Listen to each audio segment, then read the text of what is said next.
दोस्तों आइए जानते हैं कि टाटा एयरलाइंस कैसे बनी एयर इंडिया और अब उसकी हो चुकी है घर वापसी। तो आइए जानते हैं। शुरुआत 15 अक्टूबर 1932 की सुबह 6:35 कराची के हवाई अड्डे पर खड़े सिंगल इंजन वाले हेवीलैंड पासमोथ हवाई जहाज पर जेआरडी टाटा सवार हुए। उन्होंने रनवे पर विमान दौड़ाया और 10 सेकंड में वो हवा से बातें करने लगे। थोड़ी देर बाद वो विमान अहमदाबाद में रुका, जहां ईंधन बैलगाड़ी पर लादकर लाया गया था। विमान ने अहमदाबाद से उड़ान भरी तो दोपहर 1:50 पर मुंबई के जुहू हवाई अड्डे पर लैंड किया। इस उड़ान में 25 किलो डाक चिट्ठियां थीं। यहीं से भारत में पैसेंजर फ्लाइट की शुरुआत हुई और पहली कंपनी बनी टाटा एयरलाइंस। 1933 में टाटा एयरलाइंस ने 1,60,000 मील उड़ान भरी। 1939 में सेकेंड वर्ल्ड वॉर शुरू होने के बाद विमानों के पंख रुक गए और कंपनी पर संकट मंडराने लगी।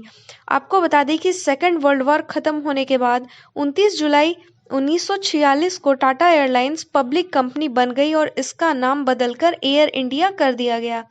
1947 में आज़ादी मिलने के बाद सरकार ने एयर इंडिया में 49% हिस्सेदारी खरीद ली।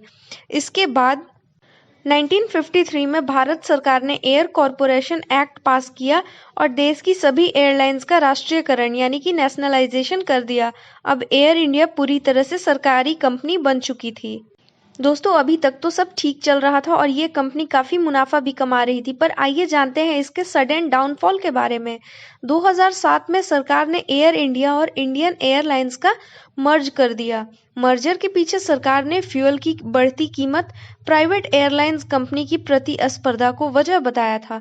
हालांकि साल 2000 से लेकर 2006 तक एयर इंडिया मुनाफा कमा रही थी, लेकिन मर्जर के बाद परेशानियां बढ़ गई। कंपनी की कमाई कम होती गई और कर्ज लगातार बढ़ता गया। कंपनी पर 31 मार्च 2019 तक 60,000 करोड़ से भी ज्यादा का कर्ज था।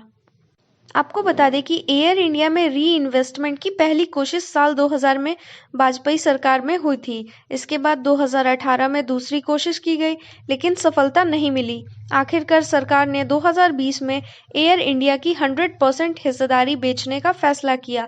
15 सितंबर 2021 तक टाटा और स्पाइस जेट इसे खरीदने के लिए बोली लगा रहे थे, पर आखिरकार में टाटा ग्रुप ने 18,000 करोड़ की बोली लगाई और दोबारा से एयर इंडिया को टाटा ग्रुप में शामिल कर लिया, यानी कि टाटा एयरलाइंस की घर वापसी हो चुकी है। तो ये थी टाटा एयरलाइंस की एयर इंडिया और एयर इंडिया से दोबारा टाटा ग्रुप में शामिल होने की कहानी।